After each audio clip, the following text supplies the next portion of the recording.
donation.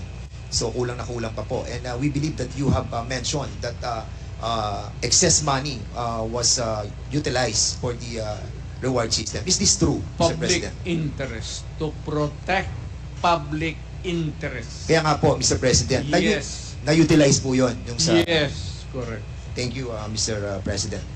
Mr. President, binanggit po natin, isa sa mga pronouncement din po ninyo, that in no matter, sabi niyo po, that you won't apologize to the thousands of people who died and families who suffered because it is your belief that it's worth killing drug addicts and pushers.